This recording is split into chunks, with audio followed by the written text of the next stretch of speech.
Avait perdu l'habitude des défilés militaires en Corée du Sud. Voilà Séoul qui organisait ce matin son premier rendez-vous du genre depuis plus de 10 ans. Voyez un peu, quelques 6700 soldats, des centaines de blindés et d'avions, y compris des chasseurs furtifs. Ils ont pris part ce matin donc à cet événement avec participation américaine inédite, nous dit-on.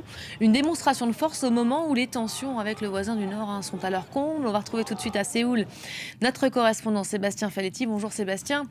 Voilà pour les images vient de vous montrer. Pourquoi au juste cette démonstration aujourd'hui? Alors aujourd'hui, évidemment, c'est une façon de répondre à la Corée du Nord qui aime organiser des grandes parades militaires à Pyongyang, comme on le sait régulièrement. Et donc le président Yoon Suk-yeol a décidé, lui, en l'occasion de ses 75 ans des forces armées sud-coréennes, de reprendre cette tradition pour montrer que afficher la détermination du Sud à répondre coup pour coup en cas de provocation nord-coréenne.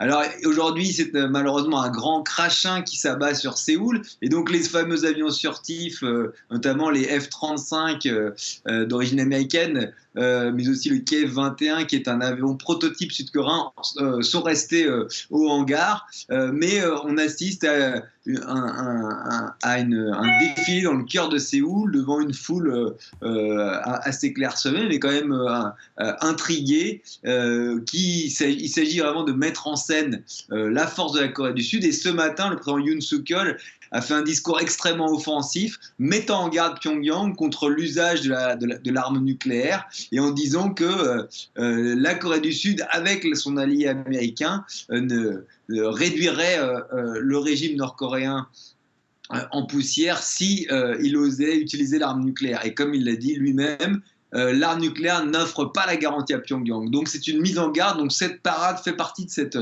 stratégie du président conservateur depuis son arrivée au pouvoir, il y a plus d'1 an, de montrer qu'on ne rentrera pas dans l'intimidation, on n'accédera pas aux intimidations nord-coréennes. Et il a fustigé les faux appels à la diplomatie de la Pyongyang, ce qui est aussi une façon de critiquer indirectement son prédécesseur Moon Jae-in, qui avait tendu la main à Kim Jong-un en compagnie de Donald Trump.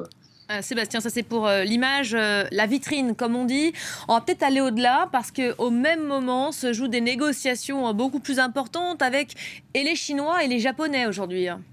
En fait, aujourd'hui, c'était une réunion importante entre les vice-ministres des Affaires étrangères de ces 3 pays d'Asie du Nord-Est, qui sont à couteau tiré depuis plusieurs années. La coopération trilatérale était gelée depuis 2019. Et aujourd'hui, on assiste à une relance diplomatique, encouragée notamment par Séoul, qui vise à se rapprocher. Il s'est d'abord rapproché du Japon, sous l'intermédiaire des États-Unis, pour affirmer justement une unité avec Tokyo qui était compliquée, qui est du fait de l'histoire passée entre la péninsule et le Japon. Et désormais, on voit que la Chine, craignant une forme d'isolement, a repris langue et souhaite relancer les relations avec la Corée du Sud. Ce week-end, le Premier ministre sud-coréen a même rencontré le président Xi Jinping à Hangzhou, et ce dernier a laissé entendre, d'après les Sud-Coréens, sa volonté éventuellement de visiter Séoul pour un sommet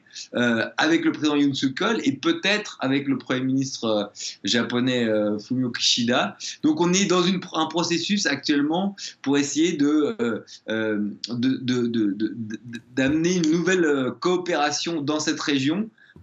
C'est Séoul qui tente d'encadrer sa relation avec son grand voisin après s'être rapproché des États-Unis très nettement ces derniers mois. Merci beaucoup Sébastien Falletti en direct donc de